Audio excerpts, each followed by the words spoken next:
You are listening to FedBiz'5. I'm your host, Miles Minich. My name is Anthony DeTore. And today's discussion is what is federal contracting and acquisition? Hello, and welcome to FedBiz'5, where you get informed, get connected, and get results. So today's episode is simply, what is government contracting or federal contracting and acquisition? We have to understand the fundamentals before we actually dive into any other subject. So I want to give it over to Anthony. What the heck is federal contracting? If you think of the federal government as a business, they are the largest purveyor of goods and services, arguably, in the world. So everything that they use, everything that they need, office supply, everything has to come from somewhere. And that place is typically the private sector. So if you have a product or a service that is valuable in the commercial world, in all likelihood, there's a place for you in the federal market. Okay, so my question would be for the small business owner, what are some requirements that they need to have as a business? Well, before you can get to that point, there's a lot of preliminary work that has to happen. For instance, is your company a good fit for federal work? Well, there's probably a market for you, and that can be looked into. That can be pretty easily investigated. But you need to know. And then you have to think about, are you prepared to be able to tackle the federal market? Part of that is, do you have the finances in place to be able to sustain a contract if you were to get one? Very often, the biggest problem a company has just starting out is they will go after a contract or they'll go after a project and not have the financial wherewithal to be able to sustain the pay cycle on that. Yeah. And that's, it could turn out to be their, the best thing and the worst thing that ever happened to them. So, okay, say they do have these preliminary requirements.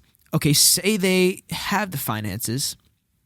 The question would be now, what's the best way to find opportunities? Well, the popular thinking or the accepted thinking is that one should first get your registrations, your system for award management registration. Make sure if you're a small business, your dynamic small business search is in place.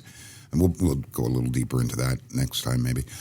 But and then of course once you have those registrations, they say well, first you have to. What I mean is popular thinking. When that happens, the next thing you're told is, okay, now are you eligible for any kind of set-asides, which would be minority-owned, woman-owned business, veteran-owned, service-disabled veteran-owned, that sort of thing. And if you are, then you should get those registrations. Then they tell you, okay, now go to where it currently is, and I think it's soon to change. It might even be this month or next, where it's SAM.gov, where you're told that they post everything. But the fact of the matter is, it's not a huge percentage of the work that actually gets ever sees the light of day in the form of a solicitation.